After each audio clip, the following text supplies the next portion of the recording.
Good evening दोस्तों। मैं विकास और मैं आप सभी लोगों का मैथ्स आई लर्निंग चैनल पे स्वागत करता हूँ।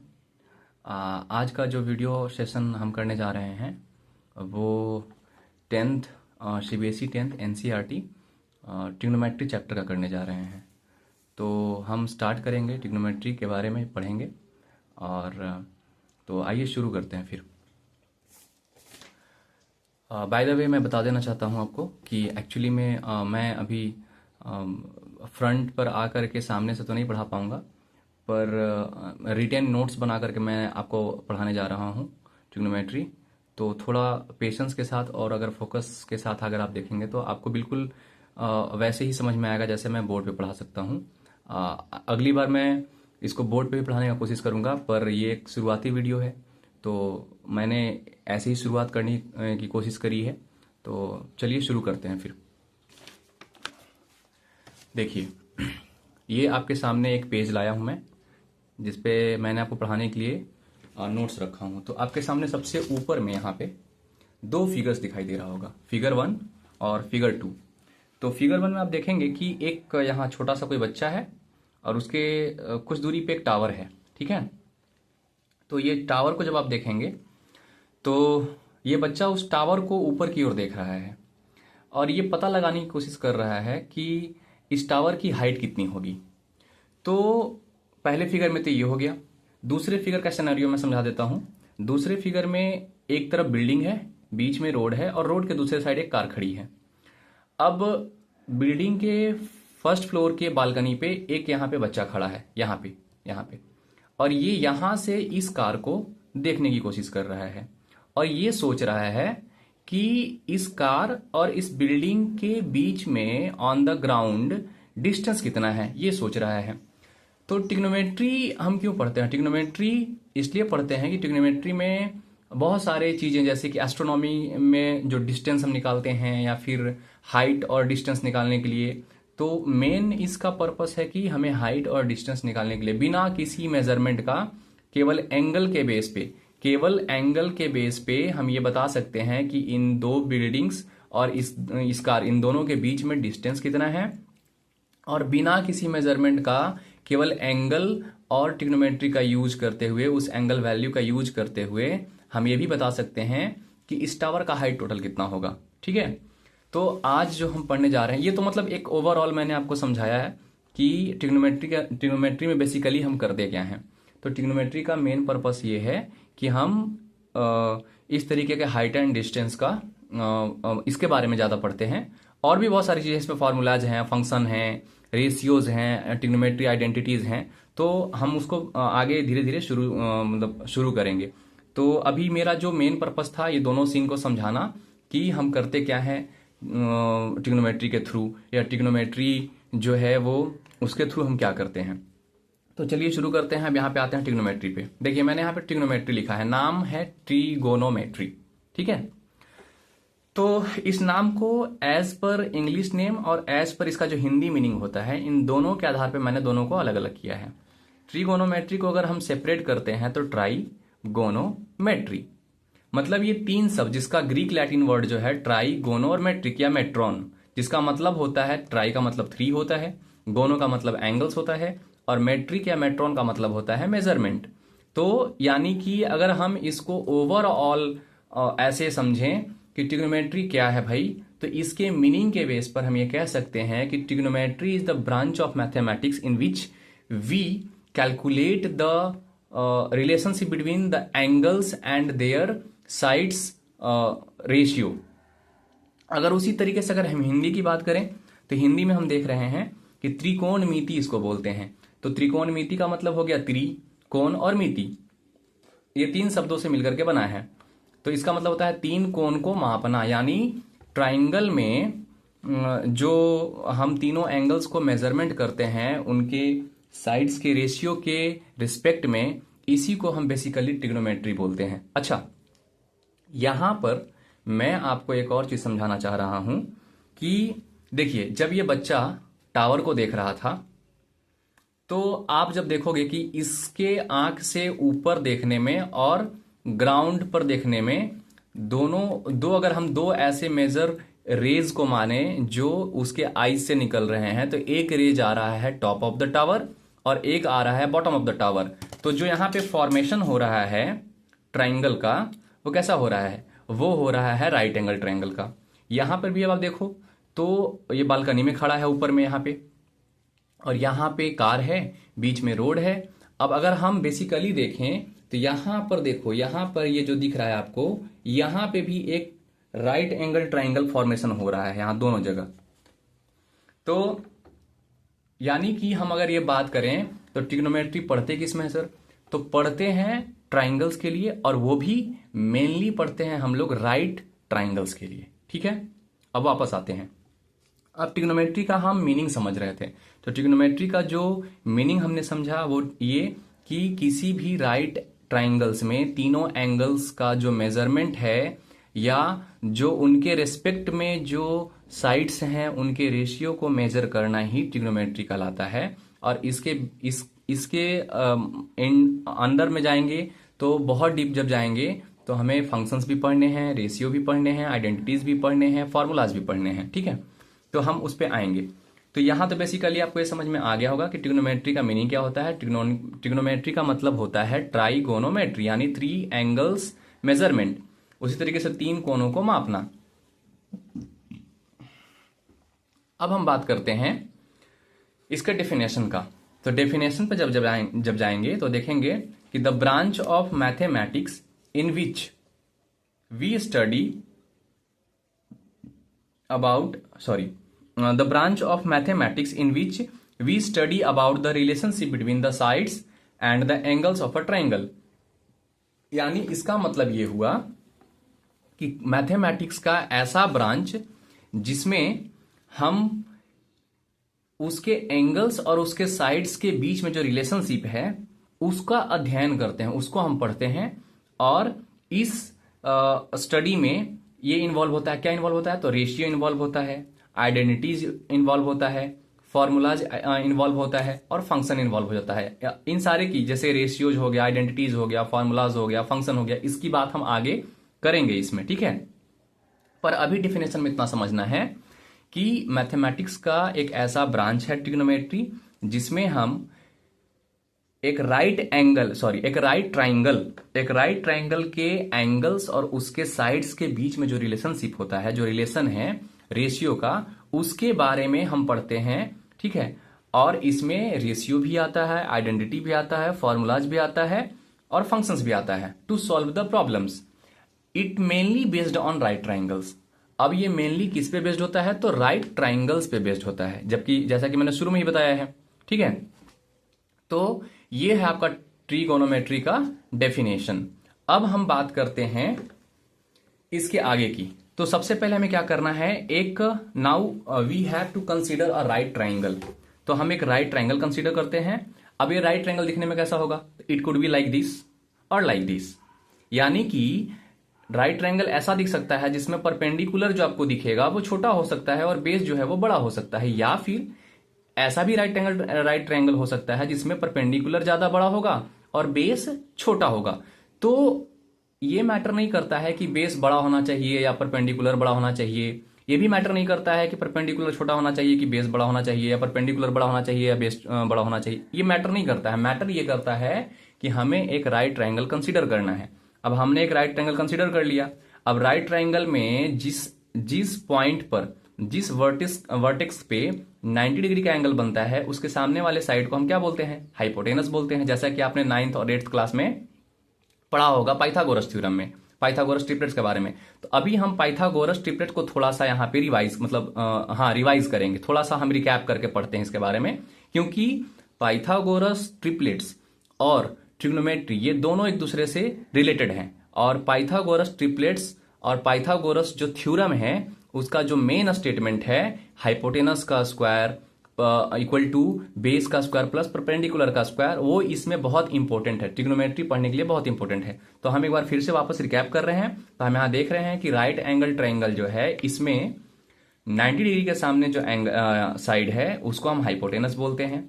90 डिग्री से जो एडजेसेंट साइड होगा या फिर यहां पर जो एक्यूट एंगल होगा इसको हम लोग मान लेते हैं कि ये एंगल सी जो है वो थीटा है। अब थीटा क्या है भैया? तो थीटा एक मैथमेटिकल सिंबल है जिसको हम रिप्रेजेंट करते हैं किसी भी एंगल को शो करने के लिए। तो यहां पे हमें पता नहीं था कि ये एंगल कितना है, तो इसलिए हमने मान लिया कि थीटा है। ठीक है, और थीटा का सिंबल जो होता है वो देख रहे हैं आप, इसको ऐसे भी लिख सकते हैं कि ये जीरो जैसा बनाया और बीच में ऐसे पेट फाड़ दिया, इसी को बोलते हैं थीटा। तो थीटा से जो एडजेसेंट साइड होगा उसको हम हमेशा क्या बोलेंगे? बेस। या 90 डिग्री से जो ग्राउंड पर यानी हॉरिजॉन्टल एडजेसेंट साइड जो होगा 90 डिग्री एंगल से, उसको बोलेंगे बेस। और थीटा के सामने वाले साइड को हम बोलेंगे हमेशा परपेंडिकुलर, यानी अपोजिट साइड ऑफ थीटा। क्या नाम से जाना जाएगा? परपेंडिकुलर के नाम से जाना जाएगा। एडजेसेंट साइड क्या जाना जाएगा? बेस जाना जाएगा। इसी तरीके से सेम इस वाले ट्राइंगल में जिसमें परपेंडिकुलर आपको बड़ा दिखाई दे रहा है और बेस छोटा दिखाई दे रहा है, इसमें भी हम देखेंगे कि जो 90 डिग्री के सामने वाला एंगल है, यानी एंगल ए को हमने यहां मान लिया है थीटा, और 90 डिग्री के सामने वाले एंगल को हम मान रहे हैं हाइपोटेनस। ठीक है, हो सकता है स्पेलिंग में थोड़ा मिस्टेक होगा, इसको आप इग्नोर करिएगा। पर मेन जो हमारा काम है वो कॉन्सेप्ट को समझना है। तो 90 डिग्री के सामने जो एंगल है वो जो साइड है वो हाइपोटेनस हो गया। अब हम जब देख रहे हैं कि थीटा से जो एडजेसेंट साइड जो कि हॉरिजॉन्टल है, उस एडजेसेंट साइड को हम बेस बोलेंगे, और थीटा के जस्ट सामने वाला साइड जो कि वर्टिकल साइड है उसको हम परपेंडिकुलर बोलेंगे। तो पिछली 9th क्लास में या 8th क्लास में भी आप लोगों ने पढ़ा होगा कि जो आपका ये परपेंडिकुलर जो होता है वो हमेशा राइट ट्रायंगल में वर्टिकल स्टैंड करने वाला साइड होता है। वर्टिकल स्टैंड का मतलब जो वर्टिकली ऐसे खड़ा रहे, ठीक है, और जो हॉरिजॉन्टल साइड होता है उसको हमेशा बेस बोला जाता है। तो आप समझ गए होंगे कि यहां पे साइड का लेंथ मैटर नहीं करेगा। अगर वो वर्टिकल स्टैंड कर रहा है तो हमेशा ही परपेंडिकुलर कहलाएगा 90 डिग्री के एंगल पे, और अगर वो हॉरिजॉन्टल स्टैंड कर रहा है तो वो हमेशा बेस कहलाएगा। ठीक है, तो यहां तक हम ये समझ गए। अब फर्स्ट में क्या है, सबसे पहले क्या जानना है कि as we know that according to Pythagoras के अकॉर्डिंग हम क्या जानते हैं, तो हमें पहले से ही पता है कि हाइपोटेनस का स्क्वायर जो होता है वो इक्वल होता है बेस के स्क्वायर और प्लस परपेंडिकुलर के स्क्वायर के समेशन के बराबर। यानी अगर हम यहां फिगर पे देखें फिर से वापस, तो ए से बी जो साइड है परपेंडिकुलर और बी से जो सी साइड है बेस का जितना भी लेंथ होगा, मान लेते हैं कि ये लेंथ बी है, तो हम यहां पे बी का स्क्वायर कर देंगे और यहां पे बी का स्क्वायर कर देंगे। और अगर मान लेते हैं कि लेंथ जो है परपेंडिकुलर का वो है पी है, तो हम पी का स्क्वायर करके फिर दोनों को जोड़ देंगे, और जोड़ने के बाद हाइपोटेनस यानी इसका लेंथ मान लेते हैं कि एच है। क्या है ये? एच है। तो एच का स्क्वायर जब हम करेंगे उसके बराबर आ जाएगा। यानी पाइथागोरियन ट्रिपलेट में आपने देखा होगा कि जैसे हम पढ़ते थे ना कि 13 का स्क्वायर है, तो और इसके बराबर में क्या आएगा भाई, तो 12 का स्क्वायर और प्लस 5 का स्क्वायर, ऐसे कर दे हम 13 का स्क्वायर या फिर 13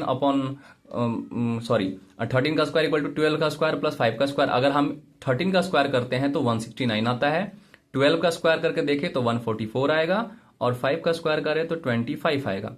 जब आप 144 और 25 को आप ऐड करेंगे तो आपको दिखाई देगा कि यहाँ पे भी आएगा 69। यानी यहाँ पे हम ये समझ सकते हैं कि पाइथागोरियन ट्रिपलेट में क्या होता है, इक्वल होता है। क्या होता है? इक्वल होता है।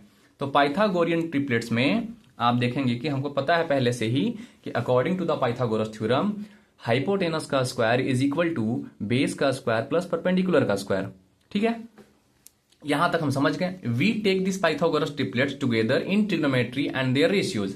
जब हम ट्रिग्नोमेट्री के रेशियोज के बारे में पढ़ेंगे, क्योंकि रेशियो से ही शुरू होता है ट्रिग्नोमेट्री, ठीक है, तो रेशियोज के बारे में जब हम पढ़ेंगे तो वहां पर पाइथागोरियन ट्रिपलेट्स का यूज आएगा, इसीलिए मैंने इसको यहां पे अभी बताया है। ठीक है, तो यहां तक तो आप समझ गए होंगे कि हमें कंसीडर करना है। अब रिकैप कर देता हूं फिर से वापस कि हमें कंसीडर करना है, क्या कंसीडर करना है, तो एक राइट एंगल ट्रायंगल कंसीडर करना है। राइट एंगल ट्रायंगल में क्या है, तो 90 डिग्री के सामने वाला एंगल हाइपोटेनस है, और फिर बेस वाले एंगल जिसको किसी को भी अगर हम इसको मान रहे हैं थीटा, तो इसके सामने वाला जो साइड होगा वो परपेंडिकुलर कहला रहा है, और एडजेसेंट साइड जो है वो क्या कहला रहा है, बेस कहला रहा है। उसी तरीके से देखिए मैंने इस फिगर को ही यहां उल्टा कर दिया है, यहां पे सी कर दिया, यहां पे ए कर दिया। अब इस बार सी को ही नहीं मान रहे थीटा, वापस इसको किसको मान रहे हैं, ए को। तो अगर यहां पे ना मान करके हम यहां पे भी थीटा मानते तो फिर इसके अकॉर्डिंग ये कहलाता बेस और ये कहलाता परपेंडिकुलर। इस बात का भी ध्यान रखिएगा। अगर यहां पे इस फिगर में देखा जाए तो हमने सी को थीटा माना है, लेकिन अगर हम इसको थीटा ना मान करके एंगल ए को थीटा मान लेते हैं, एंगल ए को थीटा मान लेते हैं, तो फिर इस थीटा के अकॉर्डिंग एडजेसेंट साइड ये हो जाता और फ्रंट वाला साइड अपोजिट साइड ये हो जाता। तो फिर ये बन जाता परपेंडिकुलर और ये बन जाता बेस। पर कंडीशन हमेशा सेम रहेगा कि हाइपोटेनस का स्क्वायर किसके बराबर होता है भाई, तो परपेंडिकुलर का स्क्वायर और प्लस बेस का स्क्वायर, इन दोनों के समेशन के बराबर आ जाएगा। इतना समझ में आ गया आप लोगों को। अब हम बढ़ते हैं आगे। तो अब हम आगे जब बढ़ेंगे तो हम इसके आगे पढ़ेंगे ट्रिग्नोमेट्रिक रेशियो के बारे में पढ़ेंगे। ठीक है, तो चलिए अब ट्रिग्नोमेट्री रेशियो को शुरू करते हैं।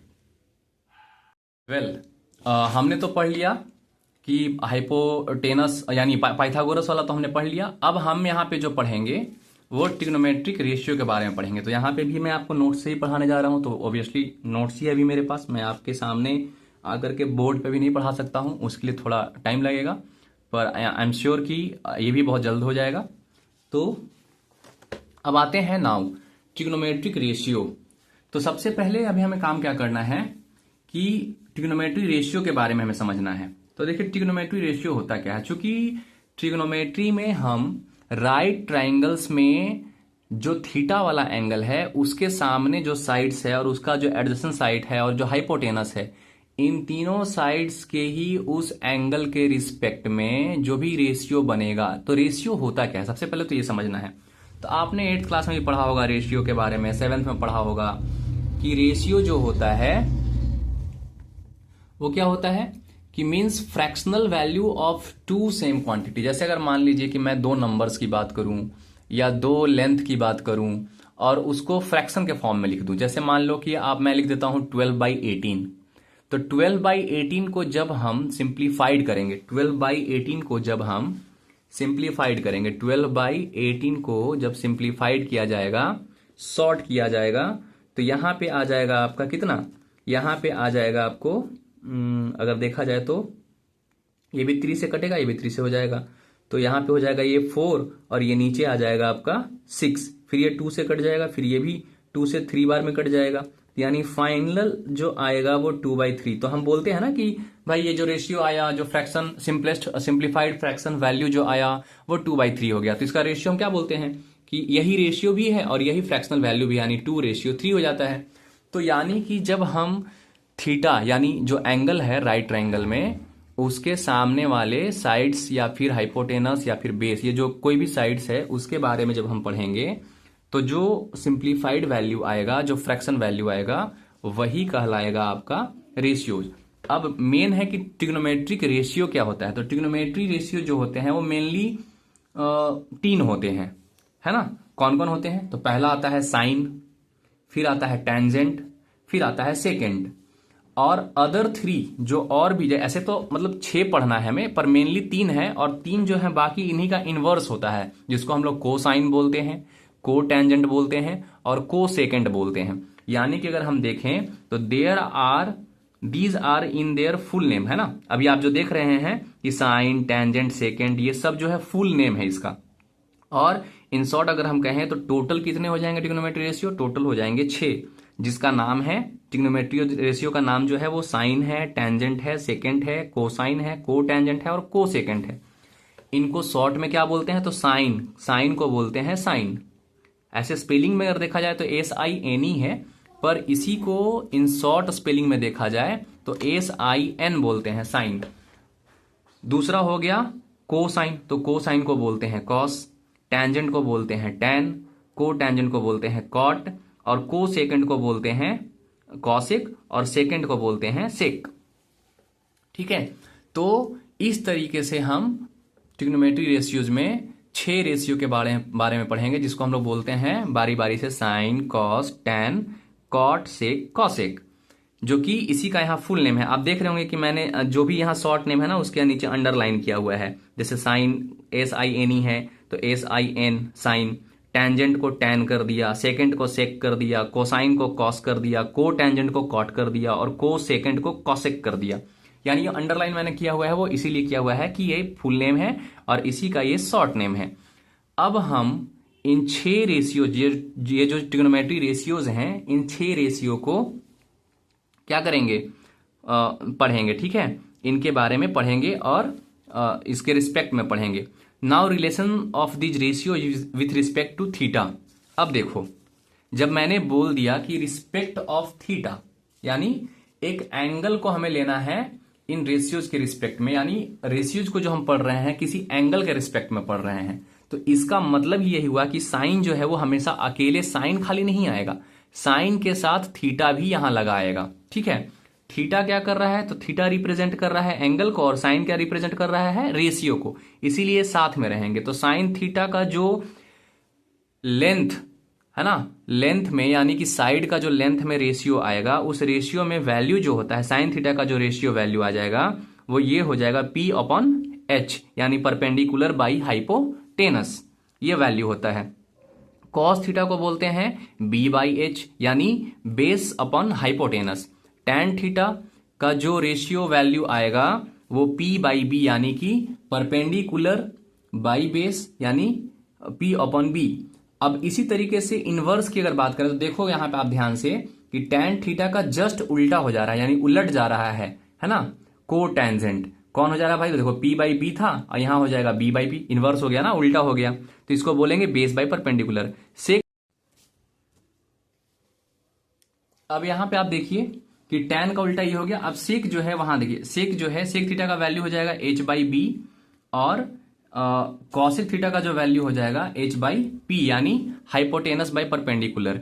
यानी कि अब अगर आप देखो तो यहां से अगर हम ऐसे करके दिखाऊं मैं आपको, तो साइन का जस्ट उल्टा कॉसेक होता है रेशियोज के हिसाब से। ठीक है, साइन का जस्ट उल्टा रेशियो के हिसाब से कौन हो जाएगा, कॉसेक हो जाएगा। ठीक है, कॉस का जस्ट उल्टा हो जाएगा सेक और टैन का जस्ट उल्टा हो जाएगा कॉट।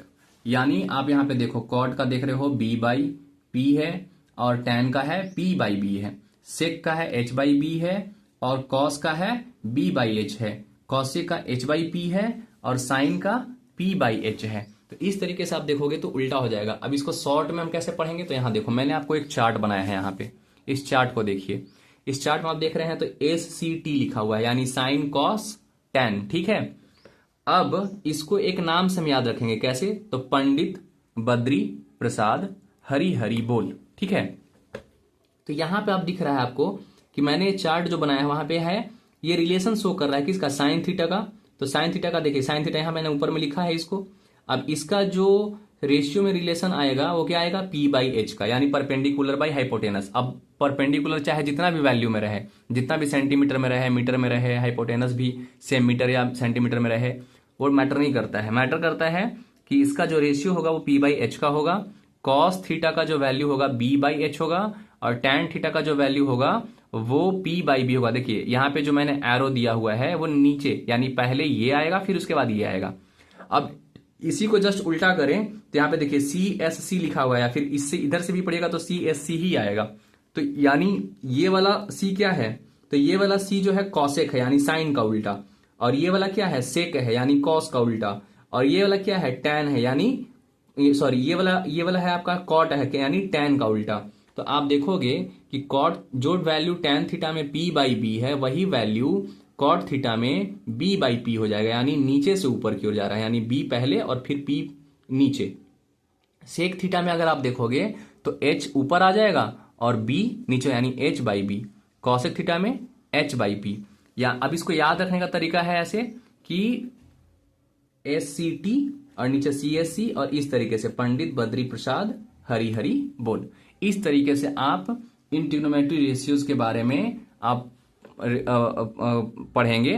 तो ये मेनली आपका यही रेशियोज के फॉर्म पर, इन्हीं 6 रेशियोज के फॉर्म को आपको फर्स्ट एक्सरसाइज में पढ़ना है। ठीक है, अब यहां पर मैं आपको एक एग्जाम्पल से समझा देता हूं कि कैसे पढ़ेंगे।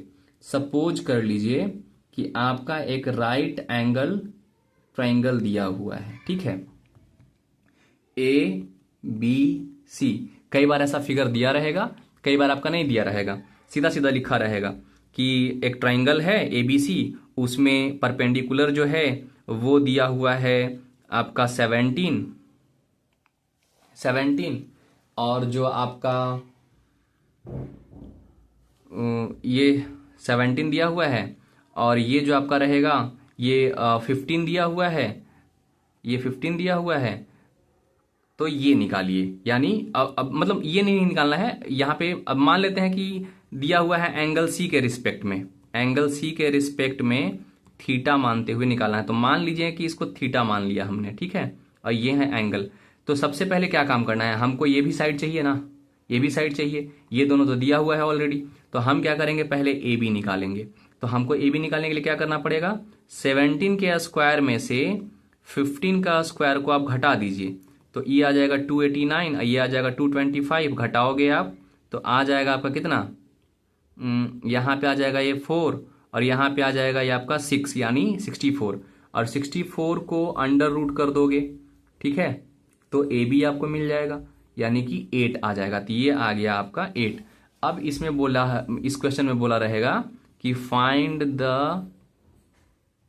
All 6 trigonometric ratio.